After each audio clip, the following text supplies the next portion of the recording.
Hello everyone, कैसे हैं आप लोग। आशा करती हूँ ठीक ही होंगे और ठीक तो होना ही चाहिए। और बताइए आप लोग क्या हो रहा है।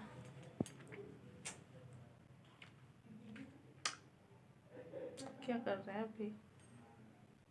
अभी इवनिंग का टाइम हो रहा है। टाइम हो रहा है 6 बज के 10 मिनट होने वाला है। मैंने सुबह से कोई ब्लॉग नहीं बनाया। वैसे 2 दिन से मैं कोई ब्लॉग नहीं डाल रही थी क्योंकि कुछ था ऐसा जिसकी वजह से मैंने डाल रही थी। ऐसा मुझे मना नहीं कर रहे थे मेरे हस्बैंड कि मन नहीं मत डालो, बट मेरा मन नहीं था कि मैं नहीं डालूं।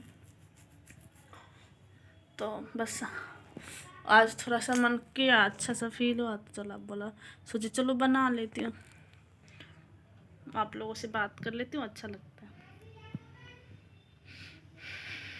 तो आप बताइए क्या हो रहा है। यहाँ ठंड तो बहुत ही ज़्यादा है, बहुत ज़्यादा, पूछो मत। क्योंकि ना 3 दिन से लगातार बारिश बारिश बारिश, और धूप का तो नामो निशान खत्म है। मैं इतना सारा कपड़ा धोई हूँ, बिल्कुल भी नहीं सोच, पानी तक नहीं गिरा उसका। इतना मैंने सुबह सुबह डाल आई थी, अब अभी तक वैसा का वैसा जैसे मैंने डाला था ऐसे पानी टपक रहा है अभी भी।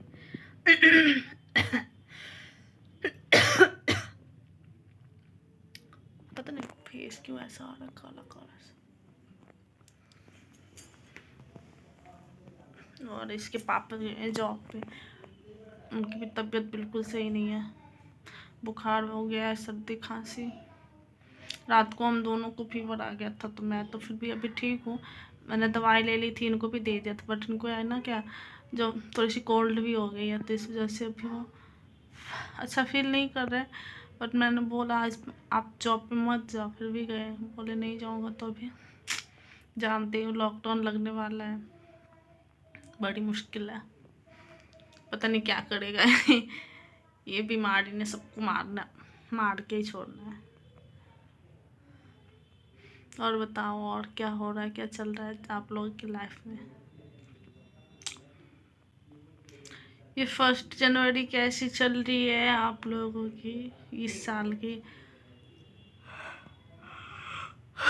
पिछले साल से अच्छी चल रही है, पिछले साल से बुरी चल रही है, फिर पिछले साल से और भी अच्छी चल रही है, तो प्लीज़ बताइए आप लोग। मेरा तो ठीक है, जैसा पिछले साल था वैसे आज इस साल भी है। चढ़ाव उतार उतार चढ़ाव ऐसे लगा ही रहता है ज़िंदगी में, कोई दिक्कत नहीं है। मम्मी पापा तो आ ही गए, आप लोगों को पता ही है।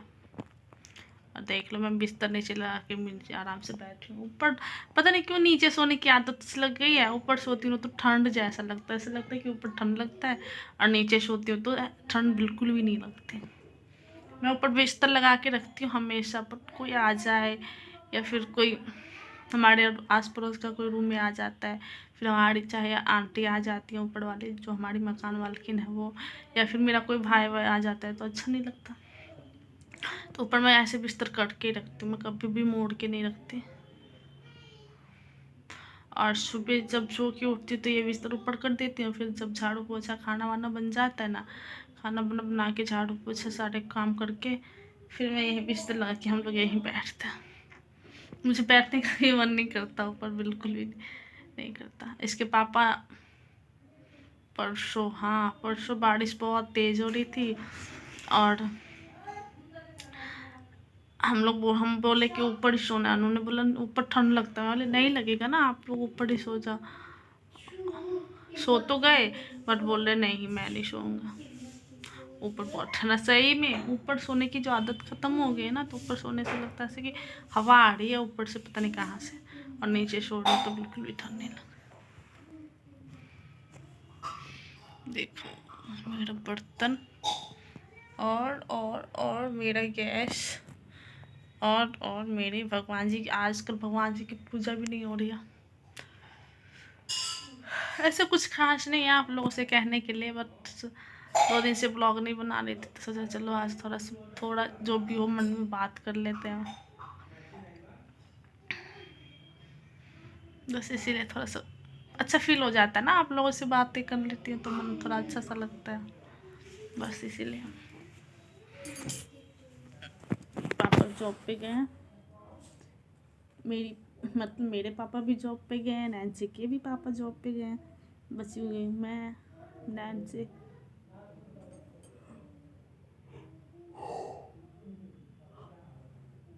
सुबह थोड़ा बहुत बारिश हो रही थी, मतलब बूंदा बूंदी सा हो रहा था, फिर हवा चलने लगी तो बारिश रुक गई, अभी फिर से बूंदा बूंदी। ऐसा होता है ना कि जब कोई सुबह जब जॉब जाने की का टाइम होता है ना, तब बारिश होने लग जाती है, और रात को जब आने का टाइम होता है, इसी बारिश की वजह से उनको फीवर आया। क्योंकि थोड़ा सा भी, जानते भी बारिश कितना खतरनाक है इंसान की, सर्दी के मौसम में थोड़ा सा भी पानी पड़ जाए तो फिर तो इस वजह से फीवर आ गया। और पिछले महीने उनको जो फीवर आया था, इसकी वजह से मैं दवाई अब हमेशा रखती हूँ सब पास में, कि पिछले बार का जो मैंने इनका सीन देखा था तो मेरा तो हालत ख़राब हो गया था, इस वजह से मैं दवाई हमेशा साथ में रख। तो रात को जैसे ही आई इनको उतना दवाई दे दी, और सुबह भी मैंने दे दी, और अभी जा रहे थे तो लंच के साथ मैंने बैग में दवाइयाँ भी डाल दी, क्योंकि हो सकता है ना बारिश का मौसम है, फिर से कहीं फीवर वगैरह आ जाए तो अपना दवाई रहेगा तो खा लेंगे। अच्छा फील नहीं कर रहे, उन्होंने फ़ोन किया है। कोल्ड हो जाता है ना इंसान को तो बहुत दिक्कत होती है, बहुत सांस लेने में भी दिक्कत।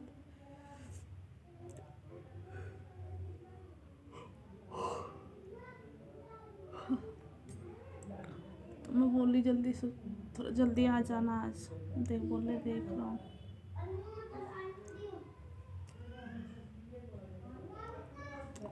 मम्मी क्या क्या लेके आई थी वो तो मैंने आप लोगों को दिखाई दिया था। मम्मी लेके आई थी चूड़ी, और लेके आई थी चूड़ी, और वो पेड़ा मेरी मम्मी ने बनाया नहीं था। पापा मतलब कि मेरे गांव से जाते हुए मेरे नानी के यहाँ पहुँचते मैं बीच में चौक पड़ता है, कोई एक चौक है जहाँ का पेड़ा बहुत ही ज़्यादा फेमस है, बहुत ज़्यादा। सही में यार इतना टेस्टी रहता ना, तो वहाँ से पापा लेके आए थे, क्योंकि मम्मी के पास टाइम नहीं था।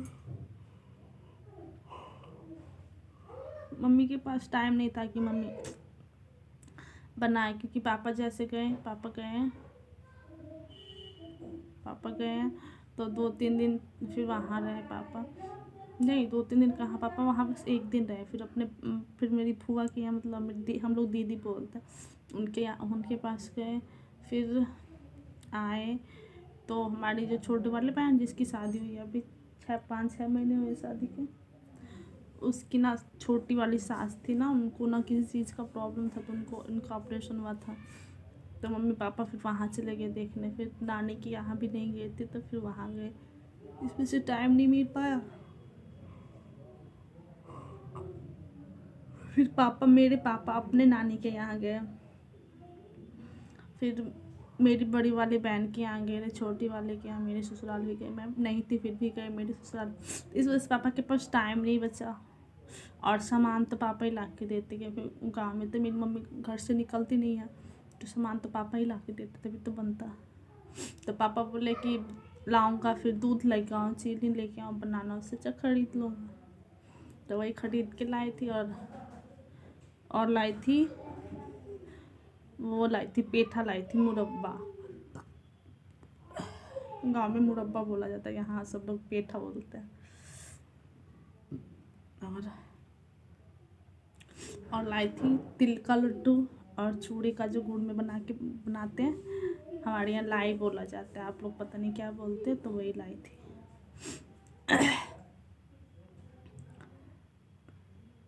और मकर संक्रांति भी तो आने वाली है ना, अब 14 जनवरी को है, ये शायद 15 के, पता नहीं, देख रहा पर थोड़ी देर सो ली ना, तो तब से हाफी हो जा रही है। क्या सुबह 4 बजे से नैन्सी जगी हुई थी, और 4 बजे से जगे वो, फिर मैं 6 बज गया तो मैं बोली नहीं अब सोना क्या, अब उठ जाती हूँ। जब जैसे उठी वैसे साथ में उठ गई, तो सारा फिर एक साथ ही सबका खाना बना लिया। खाना बना के जो काम होता है घर का, झाड़ू पोछा बर्तन जो भी, वो कर लिया। उसके बाद ये तो अपना खेले में धूम। इसको तो नींद ही नहीं आती, पता नहीं क्यों, ना रात को सोना ना दिन को सोना। फिर मैंने इसको जैसे तैसे 3 बजे जाके थोड़ा सा बोला थोड़ा सा सो लो, शरीर पे नुकसान भी तो करेगा ना बिल्कुल भी नहीं सोती तो। रात को 11 बजे 12 बजे से तो पहले कभी नहीं सोती। उस बीच में मैं 3 बार 4 बार उठती हूँ। रात को 4 बजे से कंटिन्यू, रात को 4 बजे से जगी जगी।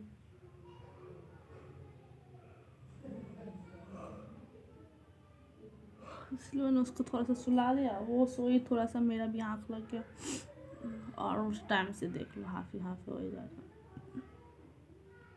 और कुछ लोगों को कन्फ्यूजन है कि मैं झारखंड से हूँ, सो बिल्कुल नहीं, मैं बिहार से हूँ और अभी मैं रह रही हूँ दिल्ली में। तो दिल्ली में बचपन से थी, शादी से पहले भी थी, रहती थी मम्मी पापा के साथ, और शादी के बाद भी जॉब करने आई जब से, तो यहीं रहती हूँ। सो कन्फ्यूजन मैं दूर कर दूँ, मैं झारखंड से नहीं दिल्ली में रहती हूँ, बिहार की हूँ, समस्तीपुर ज़िला की हूँ। आई होप आप लोगों का गलत फहमी जो भी हो क्लियर हो गया।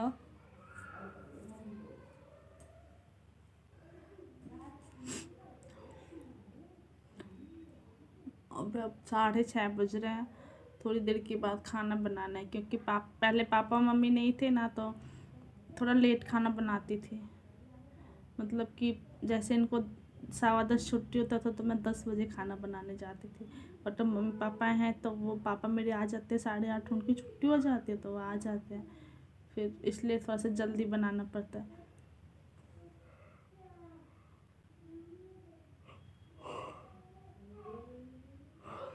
और हम 2 लोग थे तो हम कुछ भी बना लेते थे, रोटी या चावल, एक चीज़ कुछ बना लेते थे तो हम लोग खा लेते थे। बट पापा क्या है ना, पापा हमेशा से, आज से नहीं, पापा हमेशा से, मतलब कि मैं जब छोटी होंगी या फिर मैं नहीं भी होंगी तभी से पापा थोड़ा सा चावल खाते, 2 चम्मच चावल खाते हैं, उनको 2 या 3 रोटी तो हमेशा चाहिए चाहिए होता है। चावल भी चाहिए होता है, रोटी भी चाहिए होती है, तो उनके लिए भी रोटी बनानी है। और इसके पापा की भी तबीयत बिल्कुल सही नहीं है, तो इनके लिए भी चावल नहीं बनाऊंगी, रोटी ही बनाऊंगी। बस चावल बनाऊंगी मैं और मम्मी खाऊंगी। मेरे पापा तो बिल्कुल नाम की खाते, उनको भी चावल ना दो तो कोई दिक्कत नहीं, बट रोटी होनी चाहिए। आदत हो जाती है बहुत लोग। मैं भी चावल बगैर रह सकती हूँ, मैं भी नहीं रह सकती, मम्मी थोड़ा खा लेती है। मम्मी पहले पता है रात को भी खाती थी, दिन को भी, अगर रात का चावल बच जाता था तो वह दिन में भी खा लेती थी। अभी तबीयत सही नहीं रहता ना, शुगर वगैरह है, तो जैसे डॉक्टर ने मना कर रखा, तो गर्म चावल थोड़ा सा बनाती हूँ, रात को वही गर्म देती हूँ। सुबह तो कितना भी कर ले, मैं चावल ना बनाती हूँ ना बनाने देती हूँ। सो बातें तो मैंने सोचा तो थोड़ा बहुत करूँगी, बट बातें तो बहुत ज़्यादा हो गई। बस वही घर की जो भी बातें थी। और ठंड बहुत ज़्यादा है, बहुत ही ज़्यादा। सो आप लोग सही से रहिएगा। ठंड भी ज़्यादा है और ये बीमारी भी बहुत ज़्यादा बढ़ चुकी है, तो इस वजह से आप लोग भी सही से रहिएगा, घर से मत ही निकलिएगा। जब कोई ऐसी इमरजेंसी हो फिर या कोई ज़रूरी हो तभी निकलिएगा, वरना तो अगर किसी चीज़ के लिए ना जाए तो बन जाए तो मत ही निकलना। क्योंकि हम लोगों के पास क्या है ना, हम जेंट्स को तो हमेशा, जेंट्स लोगों को तो ड्यूटी जाना ही जाना होता है। हम लोगों का होता है ना कि हम जाएंगे साथ बाहर तो हमें बच्चों को भी लेके जाना होता है, तो बस इसी बात की प्रॉब्लम रहती है कि बच्चों को लेके जाने में बहुत सारी दिक्कतें होती हैं। बस इसी वजह से मैं अब नहीं जाती बाहर। सब्जी वगैरह लेने के लिए पापा ला के रख देते हैं, पापा ही बोलते हैं मैं रात को आता हूँ ना तो मैं ही ला के रख दूँगा, तो मैं नहीं जाती कुछ भी करने। क्योंकि अभी ना बच्चों का ज़्यादा खतरा है, बच्चों के ऊपर अटैक होने का ज़्यादा खतरा है, इस वजह से मैं नहीं जाती। इसलिए आप लोग भी सही से रहिए, आप लोग अपने अपने बच्चों को सेफ रखिए, घर में रहिए। एक तो बारिश, ऊपर से ये बीमारी, ऊपर से ये ठंड, 3 चीज़ों ने तो जान लेने के रखी हुई है। चलिए बाय, अच्छे से रहिएगा, अपना खूब सारा ख्याल रखिएगा, अपने फैमिली के साथ रहिएगा।